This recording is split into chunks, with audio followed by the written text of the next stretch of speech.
When Nokia launched the X6 in China, the entire Indian internet went into a tizzy. We got so many comments asking us when is Nokia launching the X6 in India. Actually, when Nokia rebranded the X6 as the 6.1 Plus, we all knew that that phone is coming to our shores. And yes, Nokia has actually brought the 6.1 Plus to India. So was it worth all that hype? Is it actually better than the Redmi Note 5 Pro, the Mi A2 and the Zenfone Max Pro M1? Or is it a little too late to the party? Well, I'm Ershad from Mr. Phone, and that's what I'm going to find out in our full review of the Nokia 6.1 Plus.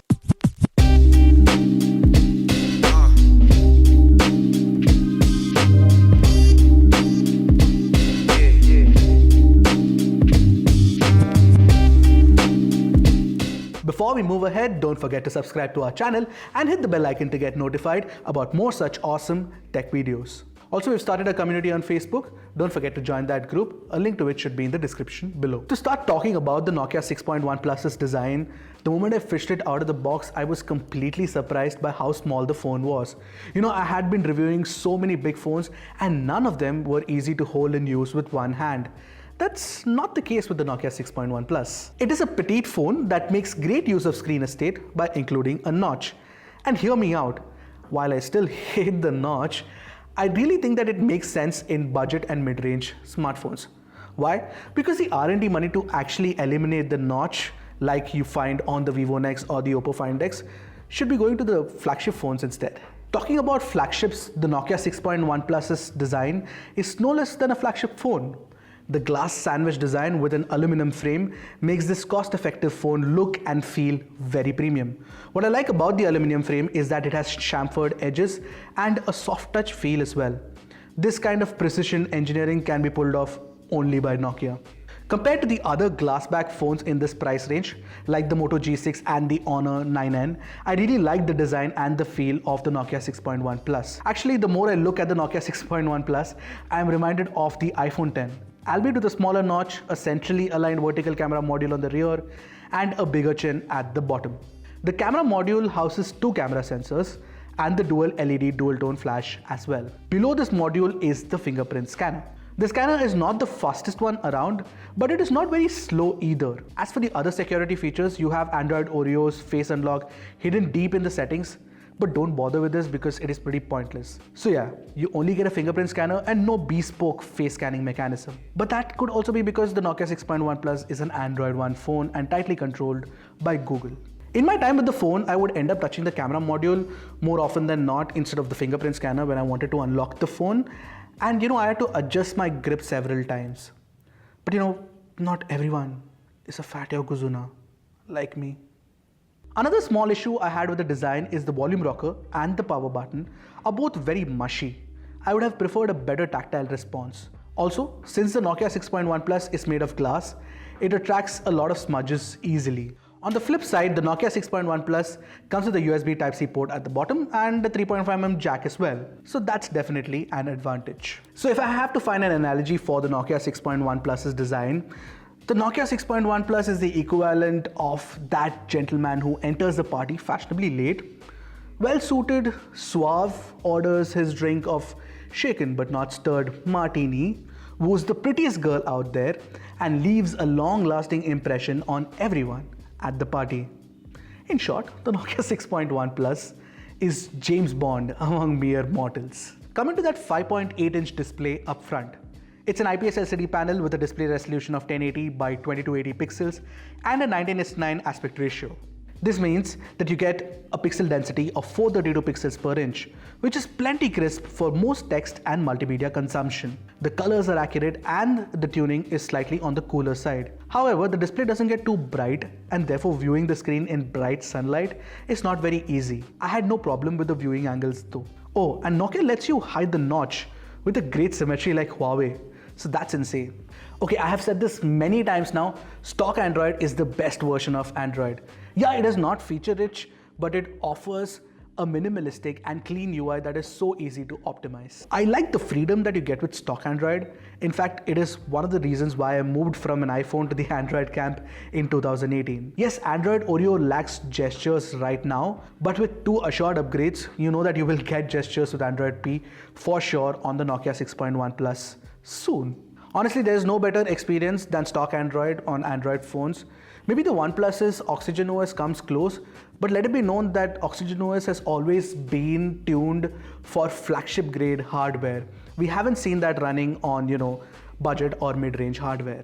So, therefore it proves that stock Android is actually universally really, really good. In short, Android One on the Nokia OnePlus, if I have to borrow a few words from Hindi, ek number. The Nokia 6.1 Plus comes with a 12 megapixel primary camera and has a 1 micron pixel size sensor attached to an f/2.0 aperture lens. There's a secondary 5 megapixel depth camera attached to an f/2.4 lens as well. On the front, you get a large 16 megapixel camera with a 1 micron sensor size. Let's talk about the camera app first. You get a simple and plain camera with well laid out controls. As for the modes, you get a manual mode, portrait mode, panorama, beauty mode, picture-in-picture, dual-site mode, which was earlier called BOTI, and a paltry collection of stickers as well. I mostly used only the manual and portrait modes. The other modes are not really very useful to me. And coming to the actual performance of the camera, the first thing I noticed is that the Nokia 6.1 Plus is a slow shooter compared to the Mi A2 or the Redmi Note 5 Pro. Therefore, you have to be slightly patient to get good shots. But when you do get a stable shot with great focus, the phone can stun you with great details in good lighting conditions. Especially in close quarters, I got some great shots of flora. Even the HDR shots look pretty awesome. In fact, you get auto HDR on both the front and the rear cameras. The wide shots retain a good amount of detail, but the Mi A2 offers far more details in comparison.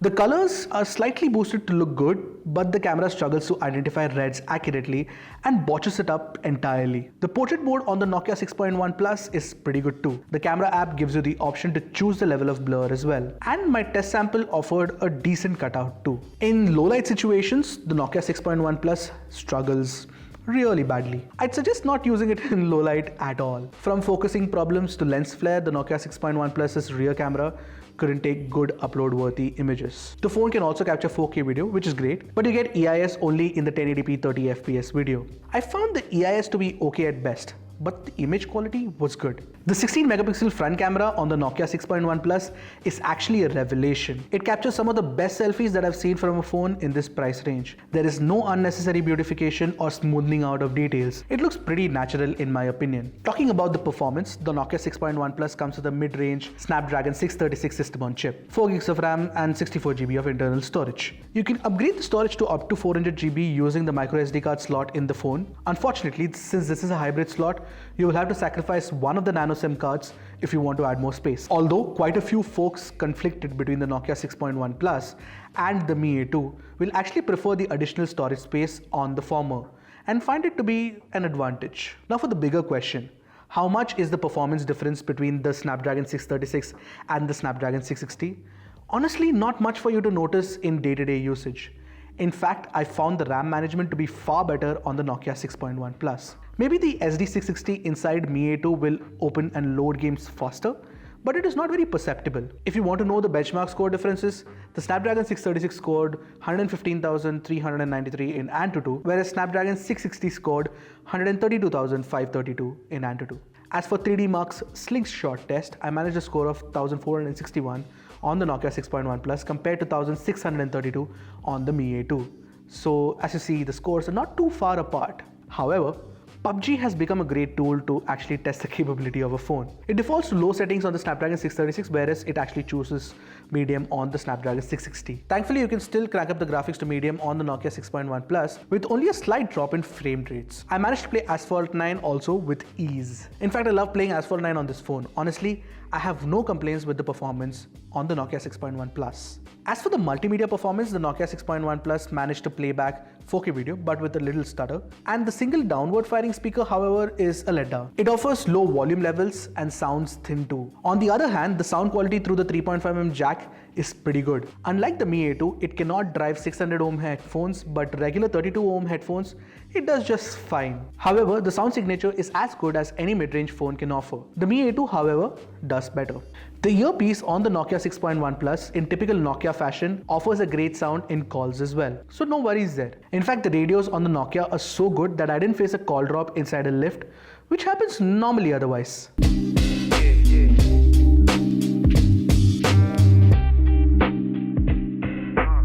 So how long does the 3060 mAh battery last? Good question. It lasts a lot longer than the Mi A2, and that's a major relief. I got 5+ hours of average screen on time on more than a couple of occasions on super heavy usage. I literally tax my phones. I'm talking approximately 2 hours of PUBG, 30 minutes of calls, 4 hours of music, 1 hour of social media, and more. These are great numbers, honestly. The phone comes with a 5V 2A charger inside the box, but it supports fast charging. However, using the bundled charger, I managed a charging time of 2 hours and 17 minutes from 0 to 100. Honestly, the battery performance and charging times are pretty good on the Nokia 6.1 Plus. So should you buy the Nokia 6.1 Plus? I would easily recommend the Nokia 6.1 Plus. It's a great phone, but the competition is fierce. At the time of shooting this review, our only indication of the price is the price on the box. Thankfully, Nokia hasn't actually scratched that off. It is priced at Rs 17,600, at least according to the box.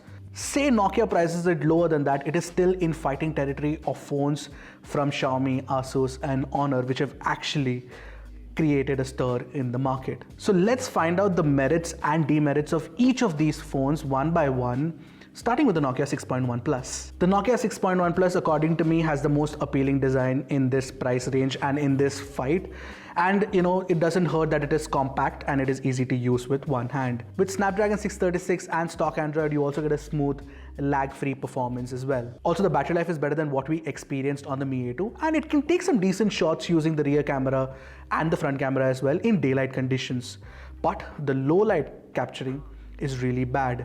Having said that, there's one more advantage over the Mi A2 is that the Nokia 6.1 Plus comes with a dedicated microSD card slot for people who actually want more storage. Now coming to the Redmi Note 5 Pro, which actually started off this battle of well-spec'd smartphones for a great price. It is still a great phone. It offers great cameras. The battery life is very good too. But you have to love MIUI, and the design now feels slightly outdated. As far as the Mi A2 is concerned, there is no doubt in my mind that it has the best cameras on a smartphone under Rs 20,000, and the audio quality is really good. But there are misgivings in the Mi A2. For example, you don't get great battery performance, and also that display could have been tuned a tad better. Now the fourth one in this list is the Honor Play. How can we not talk about Honor Play if you're talking about phones under Rs 20,000? This one is a beast. It is a performance monster. It's got everything going for it except for average cameras. It's a really good phone with last year's flagship grade processor on this year's phone with really good, modern design as well. But the problem with the Honor Play is that it is the most expensive one in this price range, so you'll have to have that kind of money as well. If you're on a tight budget, the other phones might just fit the bill better. Now coming to the Asus Zenfone Max Pro M1 6GB variant, that's a great phone too. I mean, I love the battery life on the phone. It's got stock Android, albeit without Android One. And there is a lot to like about the Asus Zenfone Max Pro M1 6GB variant. Having said that, the Snapdragon camera app on the Zenfone Max Pro M1 is not that great. Now that I have laid it down for you guys, which one would you pick? I have a soft corner for the Nokia 6.1 Plus because Nokia brand value is insane and it has reliability as well. Having said that, if I had to pick one phone under Rs 20,000, if it were up to me to make that choice, I would probably go for the Mi A2 because I love good cameras and I'm an audiophile as well, so I want good sound as well. Having said that, the Nokia 6.1 Plus is still a great buy for a lot of folks. So, figure out according to what your needs are. Similarly, just lay out all your use cases and make the choice accordingly. So that was our review of the Nokia 6.1 Plus. Do comment below and let us know what you thought of the review. And don't forget to share it as well. Until next time, this is Ershad signing off. Goodbye.